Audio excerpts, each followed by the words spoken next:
Hey everybody, can you tell where I am? Welcome to another midweek chat. It is Wednesday, June something. I'm a little lost on the days right now. June 11th, I think? Is that what it is? It's Wednesday. And it's not Lake Wissota behind me. It's not Lake Winnebago. It's not even Lake Superior. It is a lake, but they often call it a sea. It is the Sea of Galilee. In just a couple hours, we're going to get on that boat.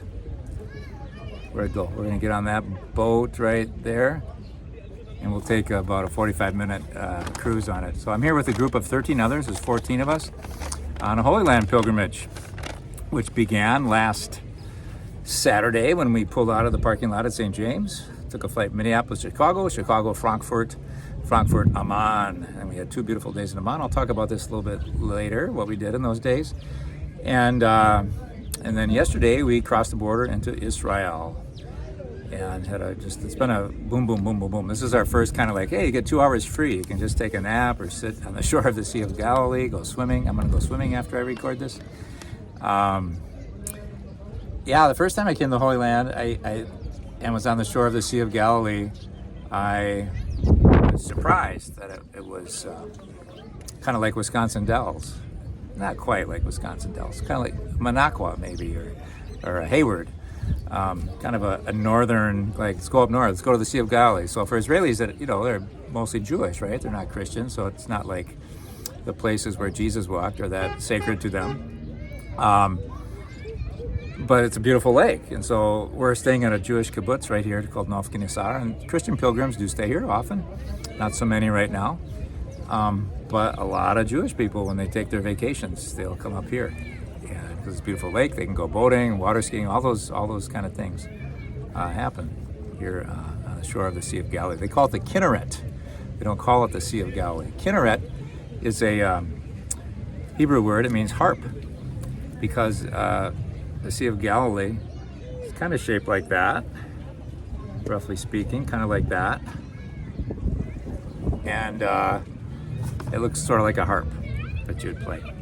And so they call it the Kinneret. We call it the Sea of Galilee.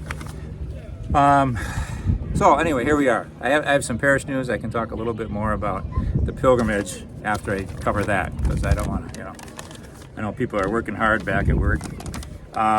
Kelly said, remember, talk about the pilgrim walk we're going to take. So I'm on a pilgrimage for 2 weeks here. But it's also, we're going to have a pilgrim walk on July 21st for the Jubilee year, Pilgrims of Hope. You know that banner in our church? They had a similar banner at the Basilica of the Annunciation in Nazareth today, and our group posed for a picture. I'll put that up on our Facebook page. So on the 12th, we'll walk after Mass. We'll end up at Sacred Heart. If you're able and you want to, you can walk with me and others. What do we think? It's like a 45-minute walk from St. James to Sacred Heart Church, across the river and up the hill. If you want to kind of gather with us and have a good time, but you're not feeling like you're able to walk or wanting to walk, then just show up at Sacred Heart Church at about 7, I guess. I don't know, 6:45 maybe. We'll get more specific as time comes on. But it's a way, then we'll gather at the church there at Sacred Heart. Father Close says, yeah, you're welcome. That sounds like a great idea. On a theme of hope, with a little short service. We'll just have had Mass, so we don't need to have a big, long prayer service. And then spend a little time on the rectory lawn. There's a beautiful sculpture.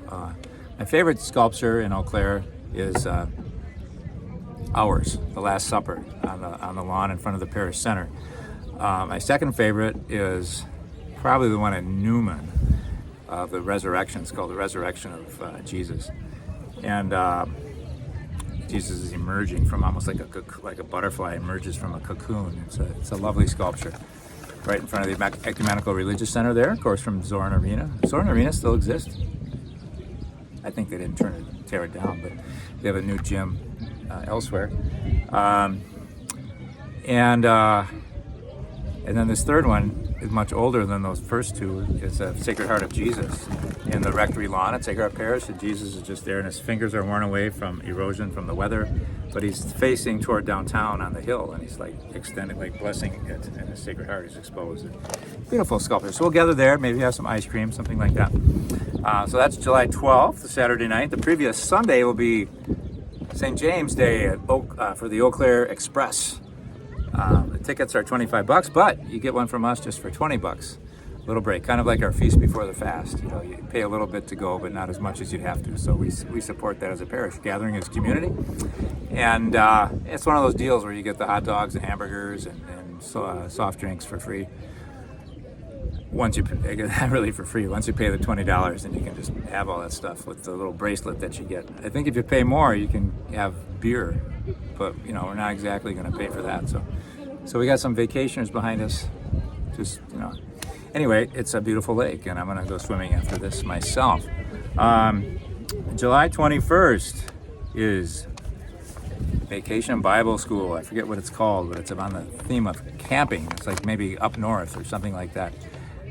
So Kelly and Beth are getting excited, trying to recruit youth to work it and adults to work it as volunteers, and then also littler youth to actually do it, to actually be participants in our Vacation Bible School.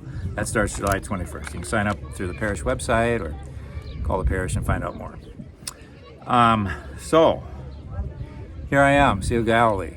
This is actually my third take because I began it and then I said something goofy, and so then I started over and then I began it. And this really extremely lightly clad woman walked by that way, and I thought, maybe I better start over. So I'm into it too long now. So that happens. You know, this is it's just like being at the beach in Wisconsin. So we're all right. Okay. So first, I know that it is, I'm reading the papers, and I know that the war in Gaza continues. It's just every day, it's the same deal, you know, 21 people killed, most of them children or women. And I hear the rationalizations on you know, the sides, and regardless, it is just so tragic, and we are nearer that as far as the bird flies, but I don't think anyone in our group feels any danger. We're outside of the path of all that. But as I mentioned, I think in last week's chat, someone questioned once, he goes, I don't know if I want to go, because it seems like, why would I want to go and have a good time when just like, you know, less than 100 miles away, there's all this violence and death and starvation going on, you know. And I'll just say this, you know, it's in our hearts. We are feeling that. We pray for peace every day at Mass and besides Mass. And everywhere we go, into the churches, into the shops, people's first words, if they're going to give a little talk to us, their first words to us are, thank you for coming. Thank you for being here. You're the first group we've had in 5 months, you know. So for our guide, we're the second group he's had since October 7th, 2023. You know, this is how he makes a living. We're the second group that he's had. In Jordan, we were there for 2 days. We were the first group that guide. He's an excellent guide, in high demand under normal times. And he said, you know, just thank you for being here. The shop owners, you know, thank you for coming. We used to have, you know, hundreds of people every day. Now we have you 14. Thank you for being here. You know, you keep hope alive for us. So, you know, we could be home or we could be here. Either way, the violence, I guess we wouldn't have stopped it either way in Gaza. But here we can support where people have not been coming, and people are grateful. So I feel really purposeful here.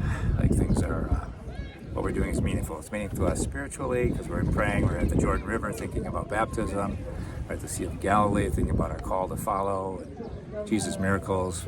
We just got here just an hour ago, so we haven't visited the holy sites here yet. So there's that, of course there's that, and we enjoy each other's company, and it's good to pray together. So in the midst of all that, we pray for our brothers and sisters that are suffering. So, hello. So, moving on. So we arrived in Jordan, I guess it was, Amman on Sunday night at 10, and then we slept. I'm very tired. I think we're just now kind of catching up on our sleep. So that is good. We're happy to do that. I'll just kind of tell you a few highlights of what we've been experiencing. Well, and I should say, you know, I've been reading the news, so I know last thing I read from Harth's newspaper, that on just Monday, 2 days ago, our president really was urging the prime minister here to end the war like now. And I don't know. We used to have a little more sway because we give them so much money, but maybe until I don't know. But he's not. And then in his turn, he says, I want you guys to stop negotiating with Iran, you know. And I don't know, I think maybe there's been development there. I'm not sure what's happening, but we are reading the news. We are sensitive to the intricacies of life and politics and grieving the poor and simple people that suffer as a result.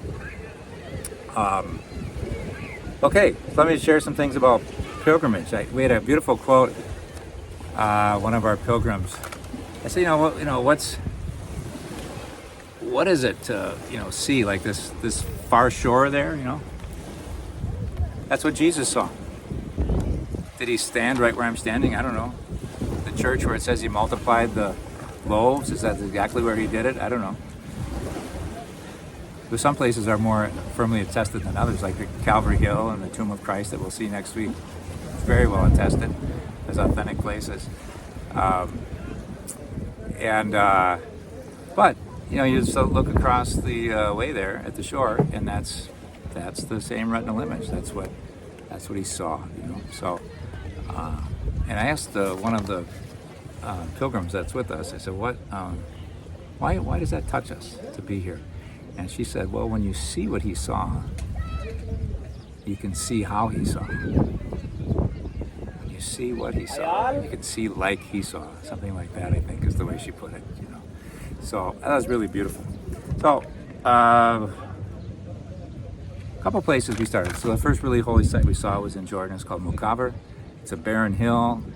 It's the site of an ancient Roman fortress where John the Baptist was held prisoner and where his head was cut off, where he was martyred. And we made that walk. I think it's a great thing to do. All 14 of us made that walk. And it's a little bit steep at parts, and some of the steps are big for an arthritic knee like mine to get up and down. But you get to the top and you read the account of his martyrdom and the courage of speaking the truth to power. In my brief reflection afterwards, I talked about how Oscar Romero in our modern time in El Salvador did the same thing. He was shot and killed. And John the Baptist did that. He said, it's not right that Herodias, that you're married to your brother's wife. It's just, you shouldn't do that. It's against the law. And as a result, she had a great grudge against him and asked for his head. So courage. You're asking for the gift of courage to be able to do that. We had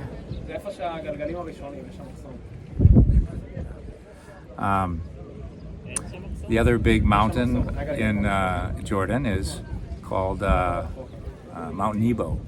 And Mount Nebo is where Moses ascended and they climbed up on their way to the Promised Land as they escaped from slavery to freedom, to go to the Promised Land. And it's real close to the Promised Land, but Moses got there, he saw it, and he was not allowed to go in.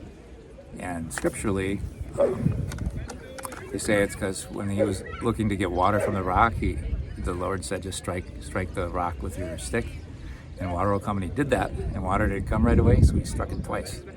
And that was taken as bad faith, and so he wasn't allowed to go in the Holy Land. And that, seems like a raw deal, doesn't it? After all that he went through, to lead all the people all the way from Egypt to the brink of the Holy Land, not to be allowed to go in because he hit the rock twice. And what I always mentioned during those homilies is when Father Bill Menzel was on a plane here, and they were discussing, why wasn't Moses allowed to go in? And the Jewish man next to him said, well, there's a tradition of the rabbis when they're trying to interpret these scriptures, whenever something doesn't make a lot of sense, they discuss it, like, why was it that way? Why was it that way? And it doesn't seem like a good reason not to let him in. And in their conclusions, there's some written source that says God didn't want Moses to go in to lead the people, because if Moses took them all the way from Egypt into the Promised Land, they would have made him a god instead of worship God. And so it got handed over to Joshua, and he took him into the Promised Land. But, yeah. it's kind of a tricky. I think I mentioned this in the chat too. When I was here on sabbatical, they were talking about liberation theology, how theology helps the plight of the poor, how we think about God, and how does that, a poor person whose life is misery here, they can hear us talk about God's love or whatever and say, so what, And so a lot of the, like in Latin America, liberation theology, they'll talk about the Exodus, that Moses leading the people from slavery to freedom, the promised land, that's the journey from oppression to prosperity, and how can we help people who are deprived live a full life.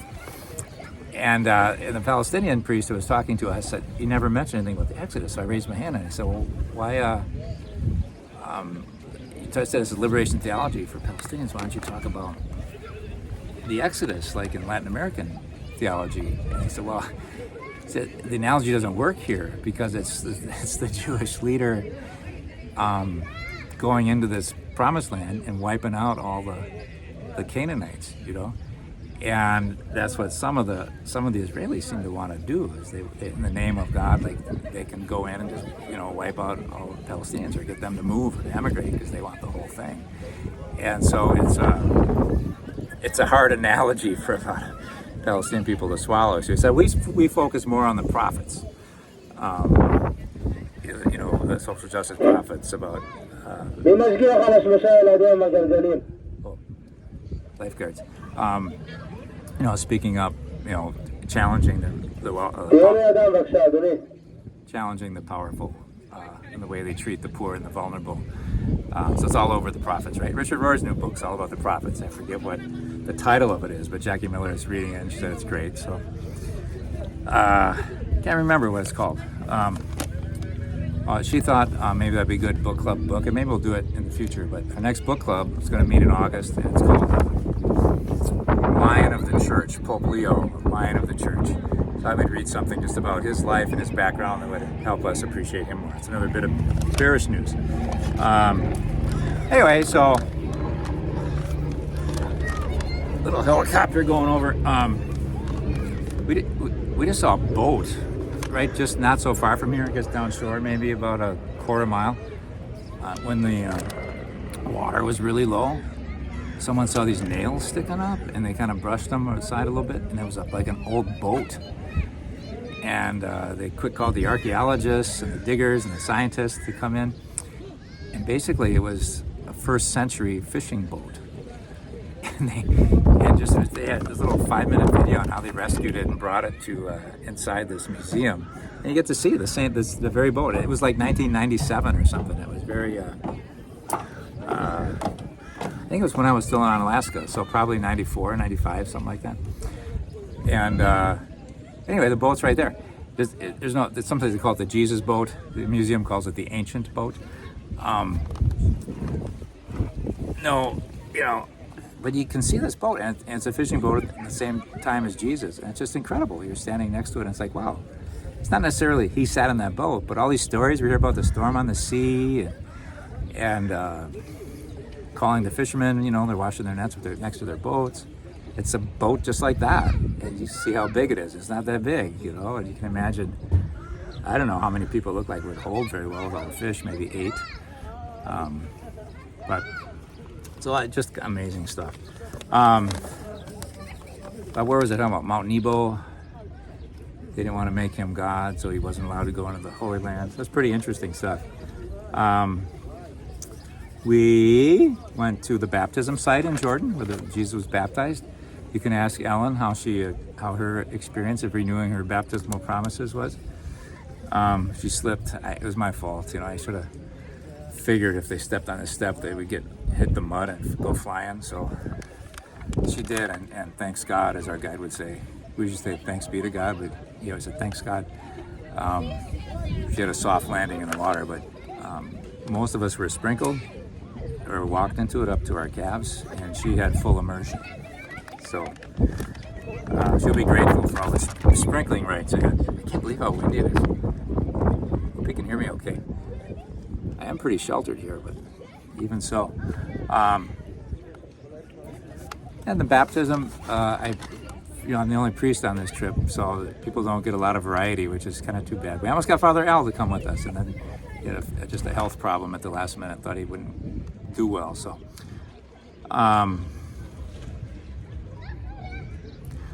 Speaking of which, I know I'm jumping around a lot, but I think I'll forget if I don't mention it now. So Father Greg Bourne, a friend of mine and friend of so many, and a much-loved priest.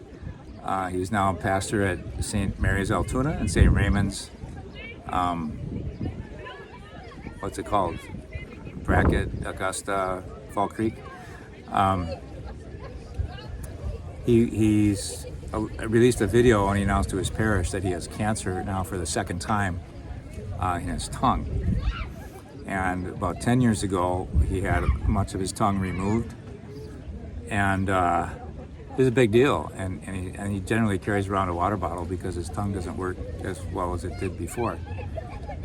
But basically very functional. And then he didn't have cancer for a long time. I'm just kind of reporting what he said to his parish. And it's back.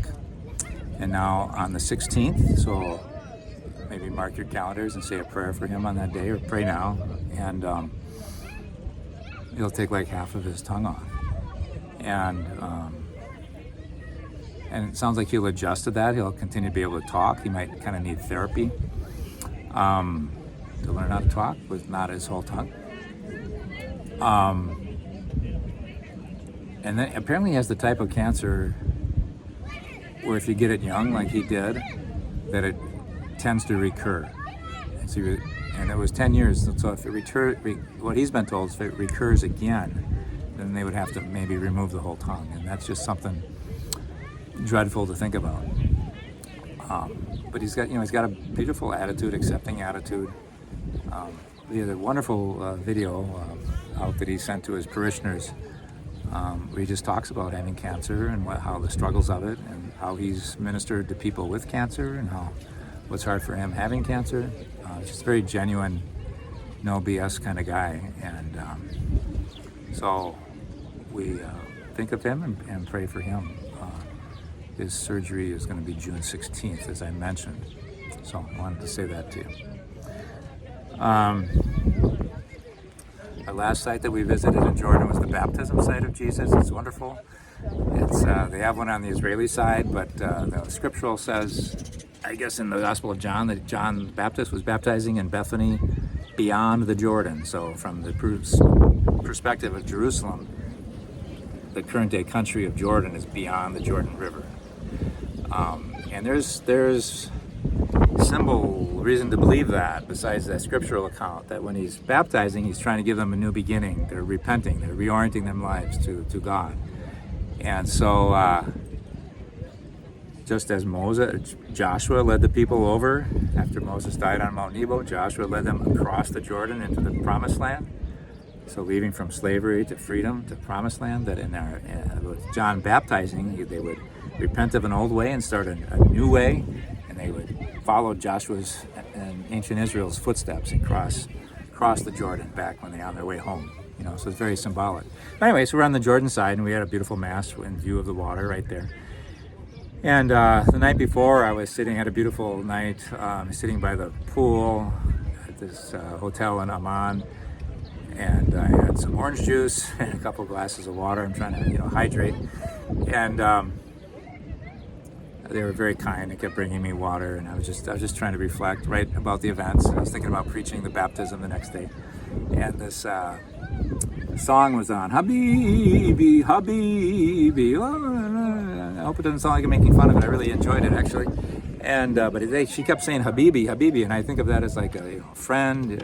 Sometimes when old friends meet and they haven't seen for a long time, Habibi, Habibi. Or sometimes instead of saying goodbye, they'll say Habibi, But it's also like my girlfriend, or the one I'm infatuated with, or the one I really want to be with. And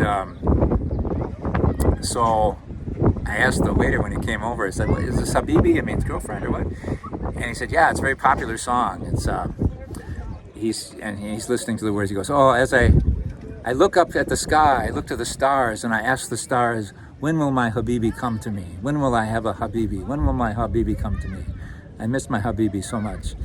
And this kind of longing, And I look to the stars, when will they say? And then, the baptism text, right?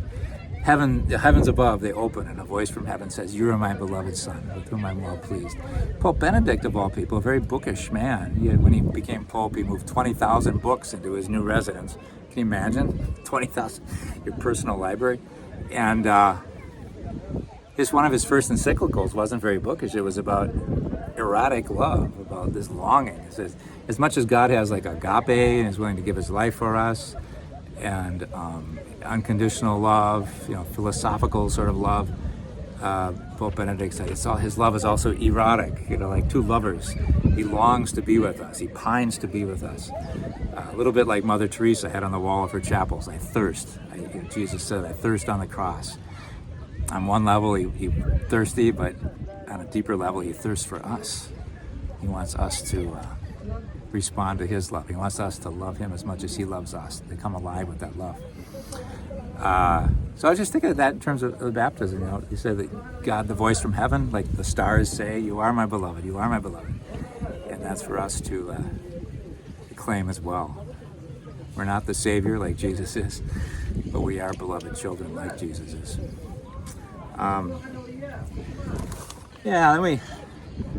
Then we crossed in, we went to Cana, we had a blessing of our 2 married couples that are with us, then we blessed everyone else in other ways. Again, wherever we go, people are just saying, thank you for coming, thank you for coming.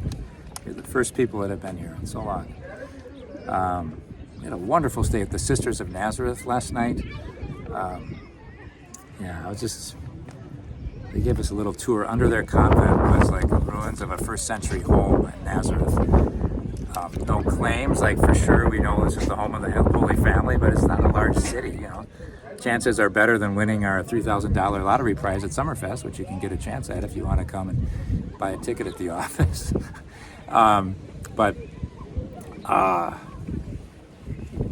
She said that, there's 2 tombs, and it's usually for a family. And when these tombs were open, there was only the remains of one person.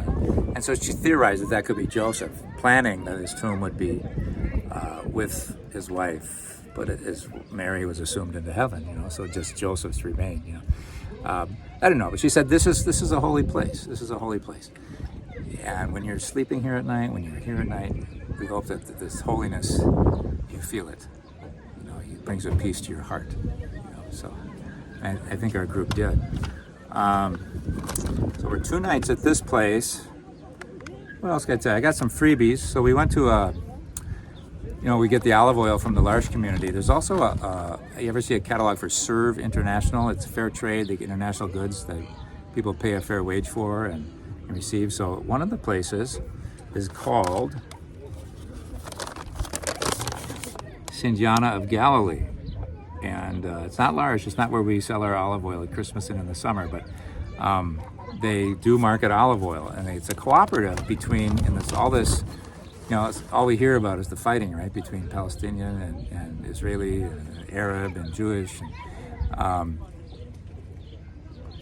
This is them cooperating, particularly women, Arab Israelis and Jewish Israelis together, making business with fair trade things. And it's usually olive oil is their main stuff. But they gave me this as a little gift. Happy honey. Can share that with our honey queen, Sharon. If you want to try the Israeli honey, she's been generous. She makes honey in Eau Claire, which is good. Then we went to Cana today. I got these little puppies. Think anyone would buy them if I put them in the Summerfest auction? I don't know. Wine from Cana in Galilee. Had it been water before it was wine? I suppose. That co-op, they were kind enough to give me this one. And sometimes they find you're the group leader, they give you a little bonus. So I got this hope inside. So if you support that St. Anna place, you're bringing hope. You're buying from a place that encourages peace and different people to come and work together rather than fight each other, and to give fair wage to people who make things. We got this from our, the last pilgrimage I was on, they gave them out and there weren't any left, so I didn't get one. So I got one this time. And it's an olive wood cross. Well, it says, especially when we walk the way of the cross in Jerusalem next week, we'll take these with us. We got olive wood rosary. Oh, hey, last night I had the great privilege of leading a decade of the Rosary in the Basilica of the Annunciation, actually the St. Joseph Chapel, that was broadcast on YouTube. So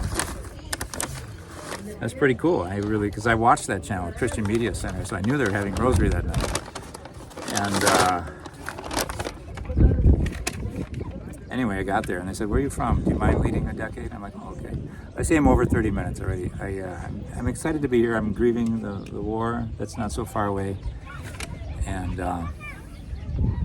also trying to deepen. We're all together trying to deepen this. So, we sing every morning. We sing, "We are pilgrims on a journey. We are travelers on the road. We are here to help each other walk the mile and bear the goal." God bless you, everybody. Give you a little time with the Sea of Galilee. Next week in Jerusalem.